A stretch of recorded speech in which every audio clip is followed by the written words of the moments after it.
warahmatullahi wabarakatuh.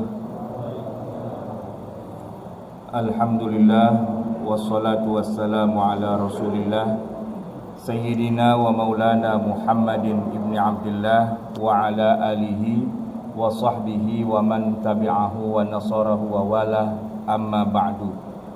Hadirin jamaah yang dirahmati Allah, kajian fikih ibadah kita pada siang hari ini akan masih berkisar tentang sholat, khususnya terkait dengan kita sekarang berada di bulan Rajab, yaitu bulan di mana dulu Nabi kita Nabi Muhammad SAW di Isra dan Mi'rajkan. Jadi sekalian kita bahas sedikit tentang sejarah pensyariatan sholat. Jamaah sekalian, kalau kita runut ke belakang, sholat adalah ibadah yang mengalami proses perubahan dari waktu ke waktu. Isra Mi'raj itu baru dilaksanakan di tengah-tengah perjalanan kehidupan Nabi. Waktu Nabi pertama kali diangkat jadi Rasul di usia 40, itu belum ada Isra Mi'raj. Dan kalau kita hitung sampai akhirnya nanti Nabi wafat di usia 63, nah barulah di usia 63, berarti selama 23 tahun itu barulah nanti di tengah-tengah usianya itu terjadi peristiwa Isra Mi'raj. Jadi kira-kira pas itu Pak, di tengah-tengah banget. Artinya apa? Sebelum Isra Mi'raj belum ada yang namanya sholat seperti yang kita lakukan 5 waktu. Baru 5 waktu itu dikerjakan setelah Isra Mi'raj. Dan pembagiannya hampir sama. Masa di mana Nabi sholatnya nggak sampai 5 waktu, itu lamanya sama dengan masa di mana Nabi sholat 5 waktu. Ini menunjukkan bahwa sholat 5 waktu itu ya istilahnya separuh perjalanan baru disyariatkan. Sebelumnya sholat apa? Ya bukan 5 waktu. Kalau kita runut dari awal, mula turunnya perintah ayat Al-Quran, di 5 ayat pertama kan belum ada perintah sholat Pak. 5 ayat itu kan cuma bicara Iqra, ya, tidak ada perintah untuk ibadah sholat atau puasa atau haji atau apa, itu belum ada. Nah tapi rombongan kedua turunnya ayat Quran setelah 5 ayat Iqra itu kan surat Al-Muddathir. Nah di dalam Al-Muddathir itulah kemudian langsung pertama kali setelah Allah menyapa Nabi Muhammad dengan sebutan wahai orang yang berselimut, ya ayyuhal muddathir qumil laila, bangunlah kamu di waktu malam. Nah para ahli tafsir itu mengatakan bahwa kum di situ artinya bukan sekedar bangun dalam arti melek begadang semalaman, tapi maksudnya yaitu sholat. Jadi ceritanya di awal-awal itu Pak, sholat itu adanya cuma sholat malam yang wajibnya. Baru nanti ada tambahan katanya sholat pagi dan sholat sore. Jadi malam, pagi, sore atau siang lah, kayak kita zuhur atau asar begitu. Jadi 3 itu waktunya Pak. Selama kurang lebih, ya kalau boleh kita sebut 12 tahunan lah kira-kira begitu. Karena Isra Mi'raj itu berbarengan waktunya, berdempetan maksudnya dengan hijrah ke Madinah. Jadi setelah turun dari Isra Mi'raj, enggak lama kemudian Nabi berangkat ke Madinah untuk hijrah. Nah berarti kalau kita perhatikan Pak, sejarah pensyariatan sholat itu tidak ujuk-ujuk langsung jadi kayak kita begini. Dia pakai proses. Bahkan ini yang menarik Pak, setelah Nabi turun dari Isra Mi'raj itu, ternyata sholat yang diperintahkan 5 waktu itu waktunya doang Pak 5. Tapi kalau rokaatnya itu belum seperti yang kita kenal. Semuanya itu masih 2 rokaat. Zuhur nih Pak, kayak kita barusan itu 2 rokaat. Asar juga 2 rakaat, maghrib juga 2 rakaat, isya subuh 2 rakaat, 2 rakaat. Nanti prosesnya setelah Nabi hijrah ke Madinah sekian tahun kemudian baru lebih disempurnakan lagi, ada yang ditambah zuhur asar isya jadi 4, maghrib jadi 3, subuh tetap 2, totalnya jadi 17. Tapi itu bukan waktu Isra Mi'raj. Bahkan yang lebih unik lagi Pak, sejak pertama kali disyariatkan sholat sebelum Isra Mi'raj, bahkan sejak awal masih sholatnya sholat malam atau sholat pagi dan petang itu, kiblatnya Pak, kiblatnya itu ke Masjidil Aqsa, ke Baitul Maqdis, bukan ke Ka'bah. Nah ini yang lucu Pak, Nabi itu kan orang Mekah, jadi dari awal pun yang dia tahu rumahnya Allah, Baitullah itu kan Ka'bah. Nggak ada urusan dong dengan Baitul Maqdis gitu. Tapi unik, sholatnya malah mengarah ke Baitul Maqdis, padahal tinggalnya di Mekah. Dan oleh karena itu kemudian Nabi kalau sholat itu cari Ka'bah ya, kalau kebetulan pas di depan Ka'bah itu cari arah Ka'bah yang ngadepnya jadi tembus sampai ke Masjidil Aqsa. Jadi beliau tuh posisinya di sebelah selatannya Ka'bah. Jadi Ka'bah di utaranya itu tembus sono sampai Masjidil Aqsa, memang double gitu ya. Tapi itu kreativitas dari Nabi sendiri sih. Perintahnya mah bukan ke Ka'bah, perintahnya ke Masjidil Aqsa. Makanya ketika Nabi hijrah ke Madinah, nah ini unik Pak, waktu pertama kali bikin Masjid Nabawi Pak, itu kiblatnya itu kebalik Pak, ke sono, ke Masjidil Aqsa. Nah kalau kita sekarang nih Pak, sekarang kita ada di Masjid Nabawi, itu kiblatnya nggak sama dengan yang di zaman Nabi di awal waktu baru dibangun. Dan ada satu tempat yang kemudian disebut dengan Masjid Kiblatain kan. Nah, Rasulullah sih nggak ada di situ, cuman para sahabat aja. Mereka lagi sholat apa gitu, zuhur atau isya. Pokoknya 2 rakaat ngadep ke Baitul Maqdis, 2 rakaat ngadep ke Mekah. Gitu. Nah jadi Nabi itu mengalami sholat menghadap ke Baitul Maqdis itu juga lebih lama malah ketimbang menghadap ke Ka'bah. Ini kalau kita lihat berarti memang proses pensyariatan sholat itu nggak langsung jadi gitu Pak. Ada etape-etapenya, ada ada prosesnya gitu, berubah-ubah. Dan bahkan yang menarik lagi jamaah sekalian, kemudian akhirnya sholat itu juga diberi keringanan.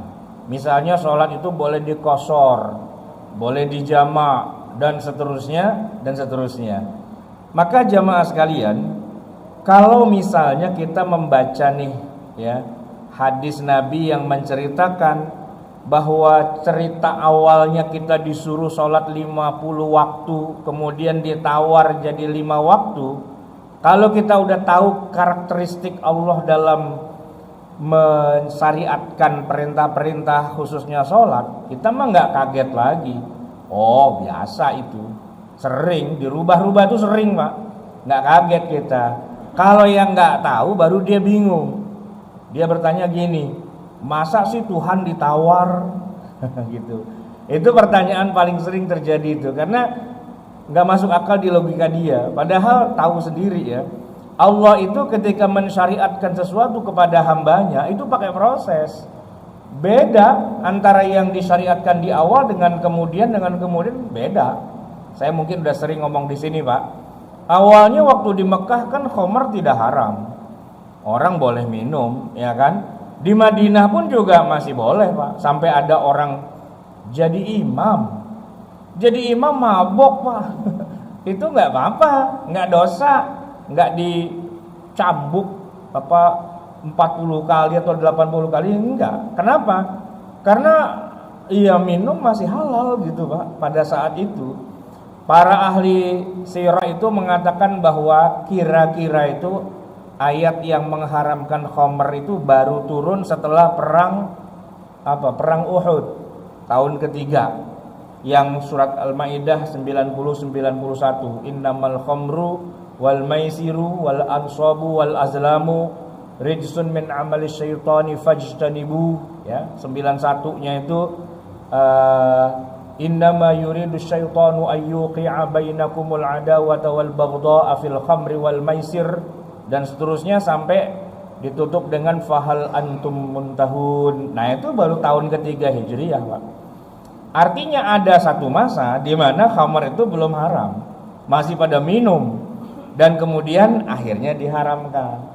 Nah, sholat gitu juga, Pak. Jadi kalau Allah misalnya nih di awal mewajibkan 5 waktu, di awal ya, mewajibkan 50 waktu, kemudian kok akhirnya diturunkan jadi 5, ya itu mah biasa aja kali, nggak ada masalah diturunkan kayak gitu. Bukan berarti Allah jadi tidak sempurna gitu, bukan berarti Allah jadi tidak bermaha kuasa, enggak juga. Ya namanya Allah ngasih keringanan, wajar aja. Lah itu 17 rakaat bisa tuh dalam kondisi tertentu, perjalanan perang dikosor dari 4 jadi 2. Itu bisa, kenapa enggak? Ya kan, berarti bahwa dari 50 waktu jadi 5 waktu mah itu biasa-biasa aja, sesuatu yang santai aja, nggak jadi masalah begitu, dan tidak ada hubungannya dengan cerita Israiliyat, enggak.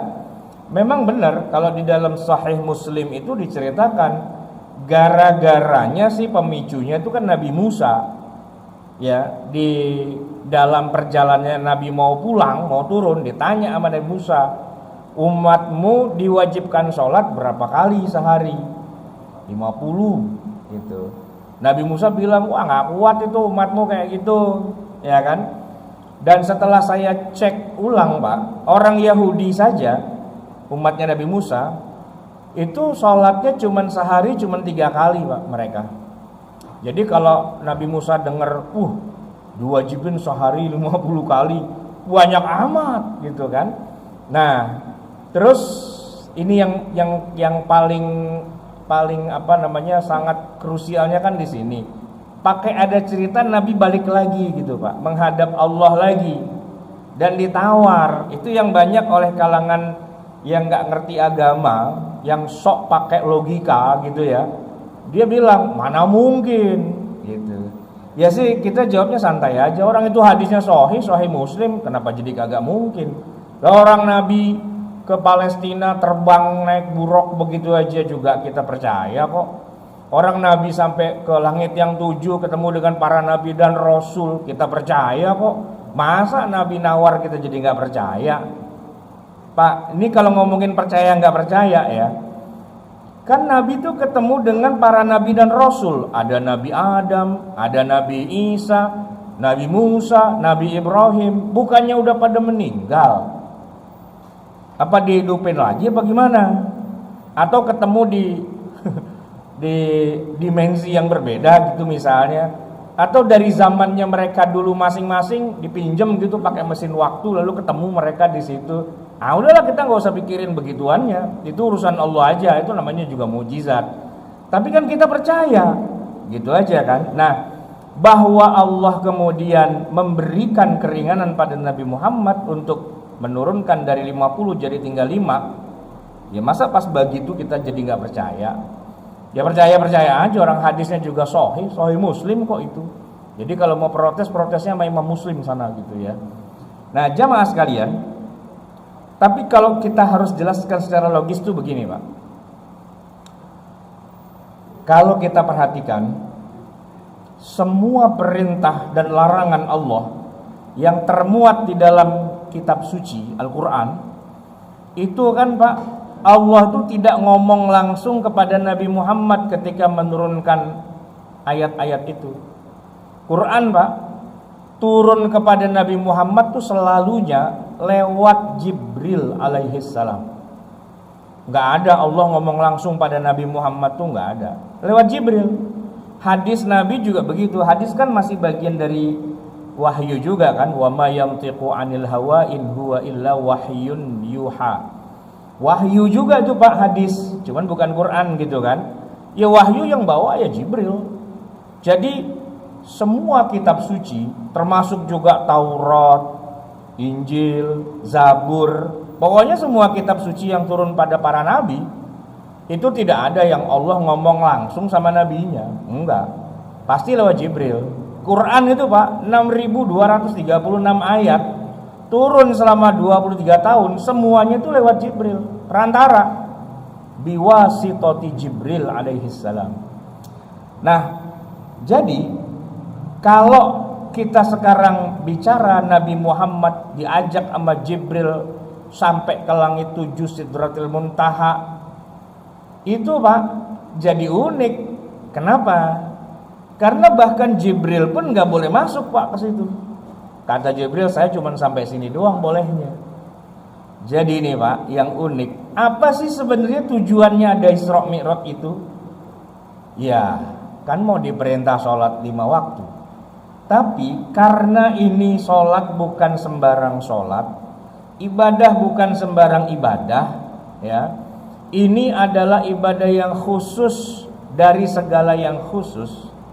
Kalau yang lain-lain lewat perwakilan, lewat agen, lewat Jibril gitu Pak, perantara.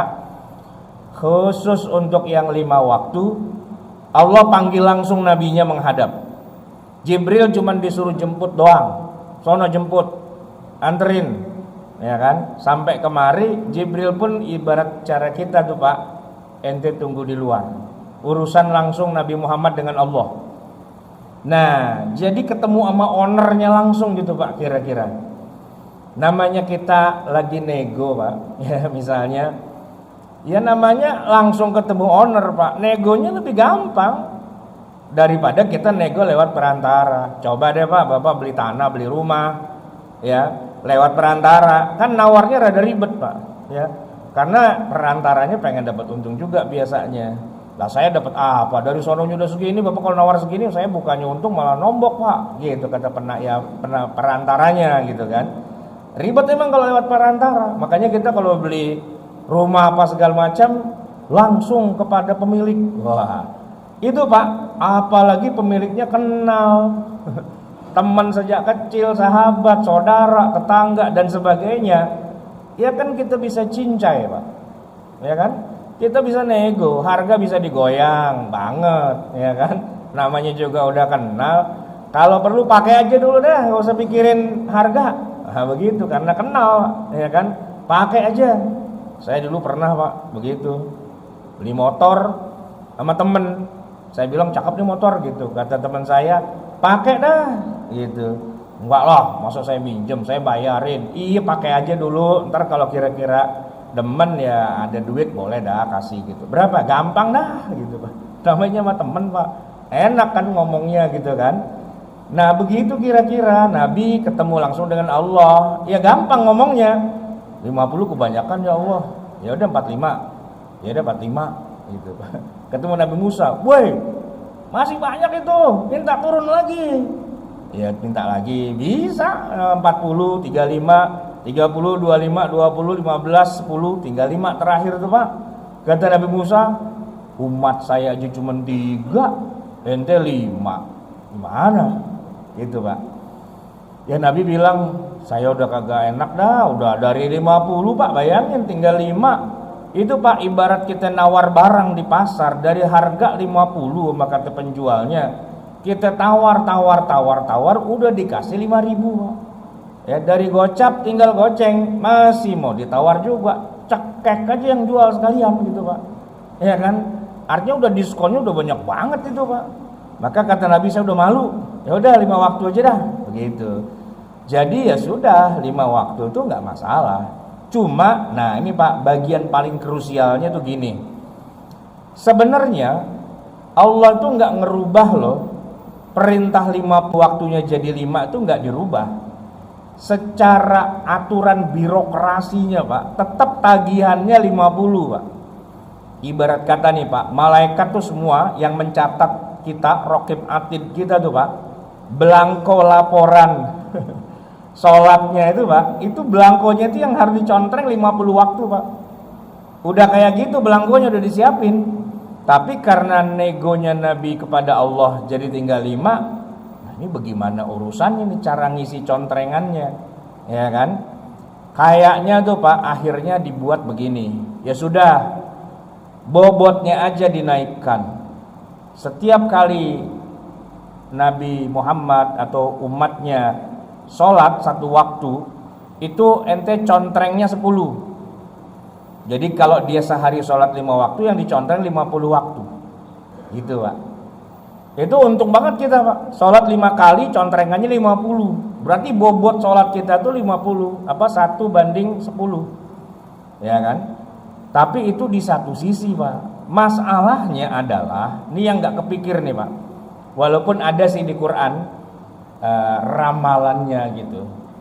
Di dalam Al-Quran itu disebutkan begini, fakhalafa min ba'dihim khalfun adha'us shalah, maka akan datanglah kemudian satu generasi yang sudah meninggalkan atau menyia-nyiakan sholat. Jadi sholatnya itu Pak, dianggap itu bukan kewajiban yang harus dikerjain 5 gitu Pak. Ada itu Pak. Dan kalau saya pikir-pikir ya sekarang inilah kira-kira Pak. Kalau di zaman Nabi nggak ada Pak orang yang kadang-kadang sholat, kadang-kadang enggak, itu nggak ada Pak. Ya kalau dia muslim baca syahadat otomatis sholat dia 5 waktu. Nggak mungkin enggak. Terlambat aja jadi urusan Pak. Nggak ke masjid aja mau dibakar rumahnya sama Nabi gitu kan. Tapi kalau ada generasi Islam ya yang sholatnya itu nggak lengkap sehari 5 waktu, itu ada, kayaknya di zaman kita ada Pak, ya kan? Nggak 5 waktu Pak, sholatnya cuma sewaktu-waktu, sewaktu mau ngadep calon mertua, nah itu lengkap tuh Pak, 5 tuh Pak. Sewaktu lagi dipanggil KPK, nah itu sholatnya 5 waktu tuh Pak, ya. Pokoknya kalau lagi ada butuhnya itu 5, cuman kalau lagi enggak ya udah, sholatnya sewaktu-waktu. Kadang-kadang cuma 4, kadang-kadang cuma 3, kadang-kadang cuma 2. Tapi itu kasus nggak pernah ada di zaman Nabi. Makanya kalau kita tanya hadis tentang orang yang meninggalkan sholat segitu banyaknya dan udah tua baru sadar, oh itu mesti dikerjain ya. Nah, itu nggak ada Pak contohnya di zaman Nabi. Nggak ada. Adanya di zaman sekarang. Jadi kalau ditanya ada nggak hadis gimana orang kalau udah nggak sholat lama banget gitu, kira-kira mau gimana? Nggak ada Pak. Itu kejadian unik zaman sekarang doang Pak yang kayak gitu. Ngakunya Islam, sholat tapi gak lengkap gitu. Itu adanya zaman sekarang doang. Seandainya Nabi dan para sahabat hidup lagi zaman sekarang, mereka juga pasti heran, emang ente Islam gitu ya. Tapi ya begitulah kondisi zaman akhir tuh ya kayak gitu Pak. Khalfun adha'us shalah, generasi yang meninggalkan sholat 5 waktu. Sehingga kita nih Pak, gini hari masih ngomongin wajib loh, jangan tinggal loh, jangan, masih ngomongin kayak gitu Pak. Harusnya kan nggak ada dakwah hari itu mewajibkan sholat 5 waktu. Kenapa? Ya karena orang udah pasti sholat 5 waktu lah, udah tahu lah gitu kan. Tapi ya begitulah, banyak orang yang kemudian berpikir sholat 5 waktu itu nggak wajib. Dan kalaupun dia nggak ngerjain, ya udah dianggap udahlah tobat aja gitu. Udahlah baca zikir aja, udahlah kita perbanyak amal soleh aja. Banyak itu Pak yang cara berpikirnya seperti itu, ya kan? Bahkan kalau dikasih tahu galakan dia Pak. Mana dalilnya kalau harus diganti-ganti? Kan nggak ada. Wow, galakan dia Pak, pinteran dia masalahnya gitu kan? Ya emang nggak ada dalilnya. Mana ada sahabat di zaman Nabi itu yang sholatnya belang bentong nggak karu-karuan kayak orang zaman sekarang? Nggak ada.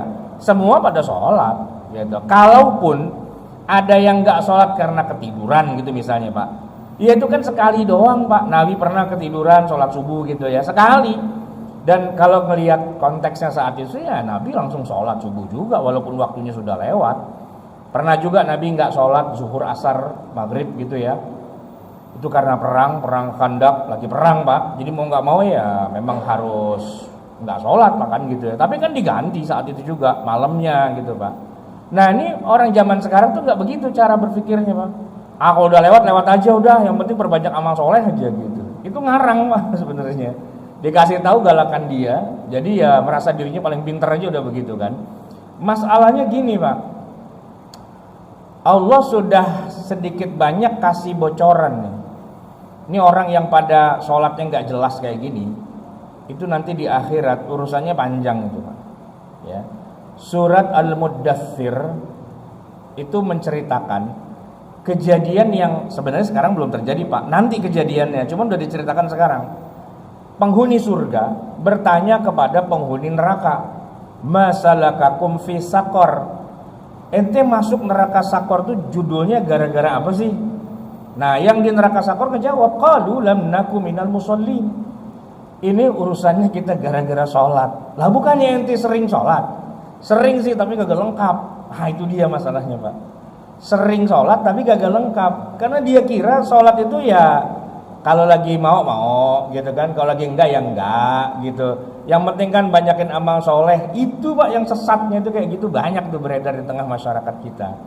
Nomor satu, mengira nggak usah sholat nggak apa-apa, itu salah banget, ya kan? Yang kedua, udah terlanjur kagak sholat, pakai ngarang lagi, udah banyakin amal soleh aja, nah itu ngarang Pak, ngarang bebas namanya, nggak ada. Kalau contoh dari Nabi pernah nggak sholat, ya beliau ganti sholatnya, mau subuh, mau zuhur, mau asar, pokoknya sholat yang sama itu yang diganti dengan komponen yang sama gitu Pak. Ya, kalau kita punya mobil, punya motor Pak, komponennya itu katakanlah rusak gitu. AC kagak dingin, evaporatornya apa-apanya gitu kan. Ganti Pak gitu. Bukannya kemudian diakalin gitu. Enggak. Ya diganti aja semua karena memang itu udah masalah gitu kan. Diganti dengan barang yang sama. Karena kalau bukan barang yang sama ya nggak jalan, crash dia kan. Nah itu Pak yang sering terjadi di tengah masyarakat kita tuh seperti itu. Yaitu nggak tahu bahwa sholat 5 waktu itu wajibnya seperti orang sholat 10 kali.